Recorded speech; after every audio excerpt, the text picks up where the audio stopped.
Yo, what is going on, guys? It's One Solo here with ASQD Gaming, and welcome back to the channel. Thank you all so much for tuning in today for some more State of Decay 2. So in today's video, we're going to be recapping the huge announcement at XO18, talking about State of Decay 2, and the fact that they just announced not one, not two, but three huge updates coming to State of Decay 2. The first one being that it's going to be coming on November 16th. So it's less than a week away. We're going to get this brand new DLC that we're going to talk about in today's video, as well as going over the other two DLCs that are going to be early 2019. So without further ado, guys, let's jump right into it. So the first thing that's actually going to be coming to State of Decay 2 is the new Zed Hunter DLC. So we're going to get into more details with that a little bit further in the video here, but then we're going to kind of talk about the other two real quick because they didn't give us a whole lot of information on the other two, because the other two updates are going to be coming in early 2019. The first being a new difficulty that's actually going to be coming in 2019 that will actually bring a more challenging player experience and allow you to struggle through increased difficulty in new or existing communities. So you don't necessarily have to start a new community. You can actually use this difficulty update with your existing communities, or you can start a brand new one from scratch and try to work through the harder difficulty, you know, with brand new communities and stuff like that.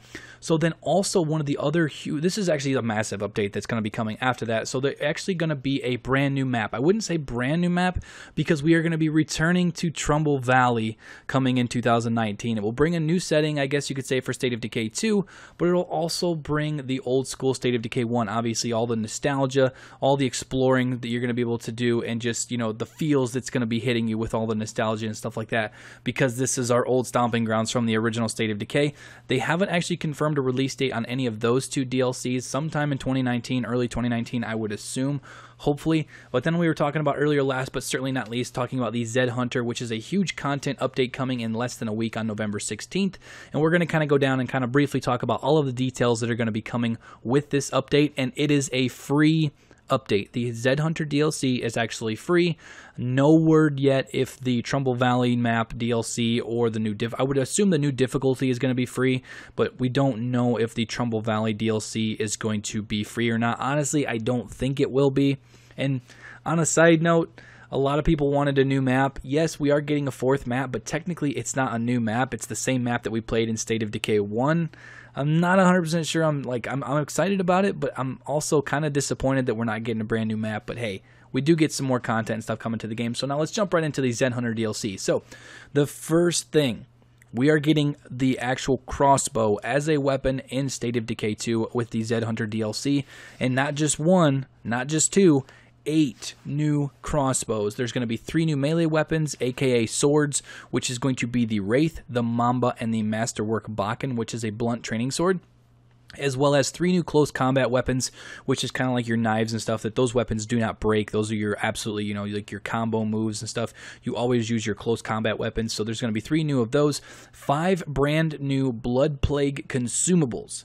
So these are something that's going to be very interesting to see how these work. I'm very curious how much it's going to cost to like craft these and stuff. So the first one being the Zed Bait. So when you consume this, it's actually going to attract zombies to your location. You don't necessarily have to make noise. So this one, you get fully geared up, you throw on a Zed Bait consumable, and you just get swarmed by zombies. Honestly, that one actually does sound like a lot of fun, especially if you're playing with some friends and stuff like that, to, you know, get a boatload of zombies to come to you and just slay them until you possibly die or you have to escape. Next, we have the Zed Eye, which allows you to see in the dark. It's sort of like a night vision kind of thing going on once you pop this consumable, which is pretty cool. You know, it does tend to get quite dark, obviously, at nighttime in State of Decay 2, especially if you're inside of buildings and stuff like that. So no word on exactly how long these consumables are going to last, but they're very interesting so far. Next, we have the Zedrenaline. So this gives a temporary boost to health and stamina. Love the name, though, being that it's Zedrenaline. And then we have the Scent Block, which makes you invisible to Zeds. So if you pop this consumable, you can literally walk around and make as much noise as you want around these zombies, and they're not even going to react to you, which sometimes this is definitely going to come in handy. I'm not sure if this is something that, like, for instance, if you wanted to pop this before you took on like a Blood Plague Heart or something like that, if the zombies just wouldn't attack you, that obviously seems kind of overpowered. I'm not sure if maybe Blood Plague zombies are going to be immune to that. Only time will tell. And last but not least, we have the Bloater Gas Grenade plus the launcher. So you're going to make bloaters explode, like absolutely explode. I'm not exactly sure. It says that it's a consumable. So it doesn't really sound like a consumable. It sounds more like a gun. But only time will tell. We'll see exactly how that plays out. Next, we have a facility mod to craft additional blood plague consumables. So this is going to be something that you're probably going to put into your infirmary that's going to allow you to craft those blood plague consumables, as well as the ability to craft crossbows plus bolts in your home base. So that's going to be a new facility mod. And then there's also going to be a new respec option to reset a survivor's core skill specializations. So for instance, you're not always going to be stuck with a certain character a certain way. You can always do a respec, and then it will allow you to respec, your core skills, which is pretty cool, because that, then sometimes you want to go out there and you want to find a very particular survivor for a very particular situation. Now you don't necessarily have to just randomly find that person. You can actually respec a current survivor until you get exactly what you want, but it's probably not going to be free. You're definitely going to have to use influence and stuff like that to do this. So there's going to be an offset there, whether or not you're going to want to do it cost effective and stuff like that. So this is also some new information that's going to be going with this DLC. We're going to be talking about a few different crossbows and stuff. So you can be stealthy. The crossbow is a perfect silent weapon that lets you score headshots without drawing unwanted attention. Some crossbows are even fitted with scopes that let you deliver the kill from a comfortable distance. Then also with this, the efficiency of these, it says that crossbow bolts can often be recovered after use, which lets you stretch your ammunition budget much further than you would with a firearm. What's more, you can use even a baseline workshop to craft the crossbow bolts from materials and parts. Higher end workshops also let you build your own crossbows. So you're going to be able to use the baseline workshop to craft crossbow bolts, but you're going to need a higher end workshop to be able to actually craft the crossbows rather than find them in the open world. And they're very, very durable because they do not jam or break. So you don't ever have to worry about having to actually repair the crossbows. You'll never be stuck in the wilderness with a crossbow that won't fire, which is very, very convenient. Sometimes, obviously, with ranged weapons, snipers don't jam or break, revolvers don't jam or break, but obviously you have to have the ammo for those. Now with the crossbow, you can actually recover the bolts after you shoot them, and they will never jam or break. So if you're very keen on exactly where you shoot your crossbow bolts, you go and get them. You could basically have a weapon forever. And then also, crossbows aren't as clumsy or random as a shotgun or a rifle. This translates to a significantly higher chance of finding a plague sample when you kill a plague zombie. So you're almost going to be guaranteed a plague sample when you kill a plague zombie. So this is probably going to be the one thing that you're going to want to farm those plague samples for all of your actual blood plague consumables, is by using a crossbow. So with the respec, the new respec thing here, it says selecting a skill specialization is a difficult choice, and it's easy to look back on your decisions and wish you'd made them differently. With the new training manuals we've added to the game, your survivors will have exactly the option for any specialization choices made for the 4 core skills, being cardio, wits, fighting, and shooting. Any survivor who has reached 7 stars in one of the core skills can use one of these training manuals to remove a specialization from that core skill and gain the option to select any standard specialization of that skill. The books even unlock specializations that weren't previously available to that survivor. So you don't necessarily have to have a certain survivor with a certain skill tree, I guess you could say.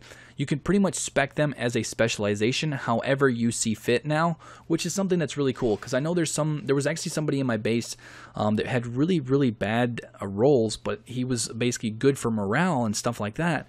So I didn't want to get rid of him, but he wasn't the greatest in my community. So now you can kind of re-roll their specs and stuff like that, and their skills, so that it would better fit the community. You're not always going to have, the absolute worst with, skills and high morale, stuff like that. You can obviously respec that now. So then also it says there is one small trade-off that's worth noting. Your newly retrained survivor will gain experience for the newly selected skill much more slow than normal. We think you'll agree that that's a small price to pay for this increased flexibility.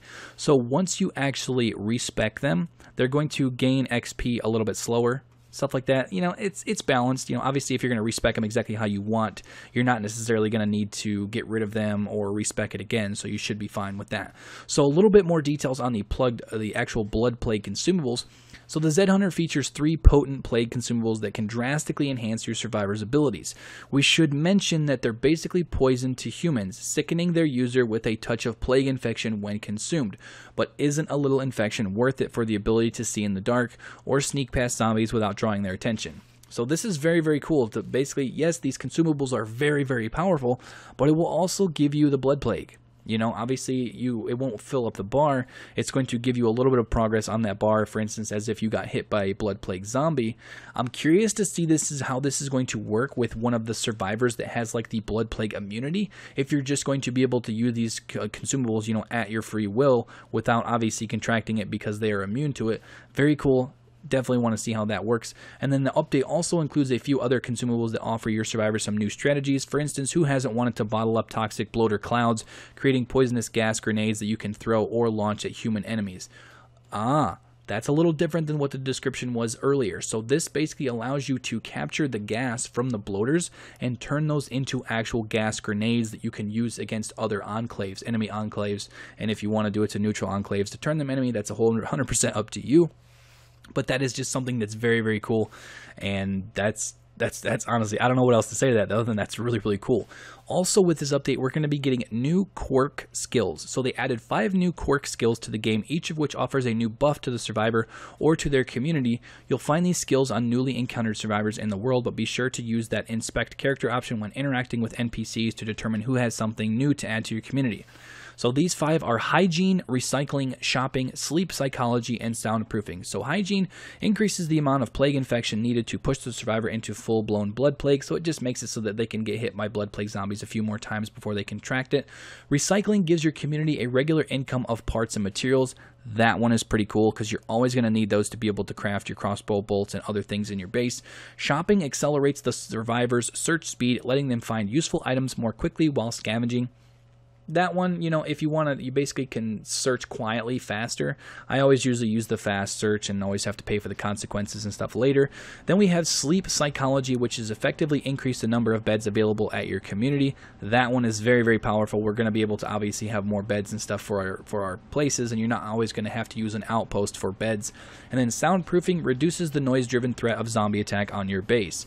So if you have a really big base, generators, stuff like that makes a lot of noise, this is going to be a good Quirk skill to have on your base and stuff. So they also added skill books for each of the new Quirk skills, as well as the already existing sewing skill.